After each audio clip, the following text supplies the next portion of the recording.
Good afternoon, ladies and gentlemen. I would like to thank the Tom Lantos Human Rights Commission for inviting me to testify here as a witness today. It's worth remembering that this commission is named after the late Congressman Tom Lantos, a Hungarian-born Holocaust survivor. In July 2003, he said, "Indians and Jews share a passionate commitment to respect for others, for the rule of law, and for the mindless, vicious, fanatic Islamic terrorism."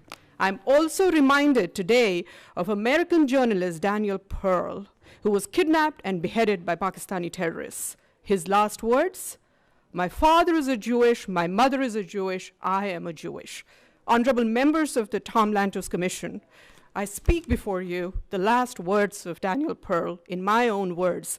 My father is a Kashmiri Hindu, my mother is a Kashmiri Hindu, I am a Kashmiri Hindu, and our home and lives in Kashmir were destroyed by radical Islamic terrorism.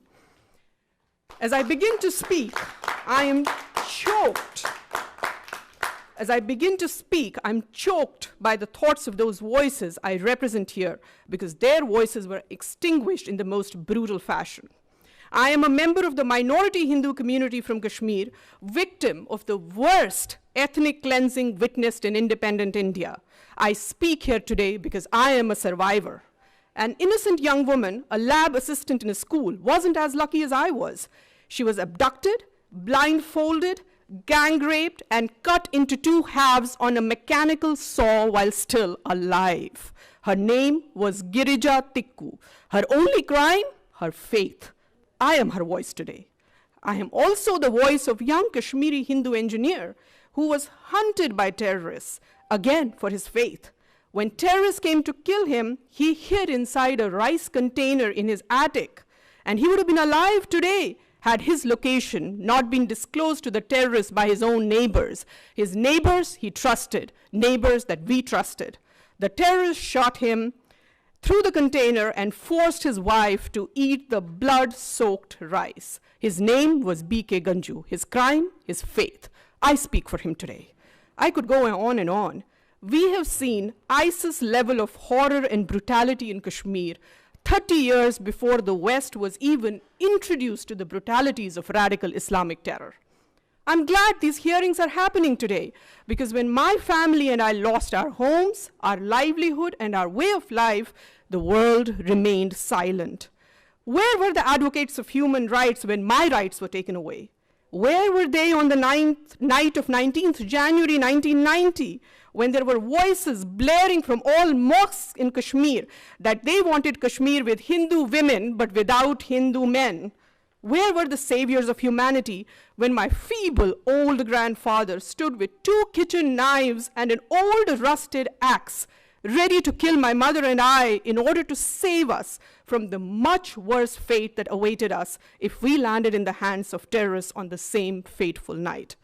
My people were given 3 choices: flee, convert, or die. Around 400,000 Kashmiri Hindus fled right after that night of horror. They survived. Those who didn't were killed. Today, 30 years later, I'm still not welcome in my home in Kashmir. I am not allowed to follow my faith without fear. My house in Kashmir is illegally occupied, as those of countless others in my community. Those that are not occupied have mostly been burned down or are ransacked. Thousands of our temples have been vandalized, desecrated, and lain ruins. Every effort has been made to eradicate Hinduism from Kashmir. Today, Kashmir is home to only one religion. This is by design and is the ultimate violation of human rights. Diversity and acceptance of different views are not the norm in today's Kashmir. It's not just Hindus that have been ethnically cleansed. Sikhs have been massacred. A fatwa was announced against Christian schools in Kashmir, accusing them of luring Muslims to Christianity. What human rights are we talking about when all minorities have either been driven out or silenced? An Islamist state of Kashmir where other religions are not welcome and tolerance of any other viewpoint is absent is no citadel of human rights. This is the society that is being created by Kashmir by those who are talking about human rights. Terrorism, ladies and gentlemen, is the ultimate opponent of human rights. Human rights cannot and should not take precedence over human life. everyone who stands for freedom, liberty, and right to life should worry about radicalization that fuels terror.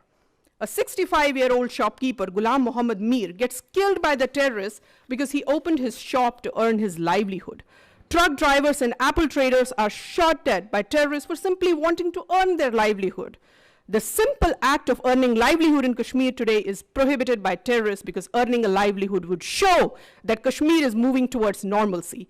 I ask you, who are these people who fear normalcy in Kashmir? Who are these people who talk about human rights but fear free movement, free thought, and right to earn livelihood? Abrogation of Article 370, that has raised so much concern around the world, is in fact a restoration of human rights. Indian Constitution, which is modeled on the US Constitution, Indian Constitution, excuse me, everybody. Indian Constitution, which is modeled on the... I want to say, just, I mean, we want to give everybody the respect of listening to them, so I would urge that nobody interrupt. Thank you so much, All right. Chairman. I was saying that Indian Constitution, which is modeled on the US Constitution, is the most liberal document in the world. The Constitution was not applicable to J&K in totality as long as Article 370 was in force. After abrogation of Article 370, people of Jammu and Ladakh have been liberated from the tyranny of being half citizens in their own country. Child marriage, which was responsible for child trafficking and sex trafficking, has been made illegal in Kashmir. Kashmiri women and LGBTQ community in Kashmir has been given the same rights as other Indian citizens. As a mother, it's very important to me now that child marriage has been outlawed in Kashmir. Today, I'm delighted that Kashmiris have the same rights as Indian citizens. If something as serious as women's right to own property and granting of LGBTQ rights to choose, amongst many others, has been accomplished through abrogation of Article 370, then it's safe to assume that restoration of internet in few remaining districts of Kashmir is not too far away. I am a proud daughter of Kashmir. I am a proud legatee of India's composite civilization. Terrorism has uprooted me and snatched my home from me.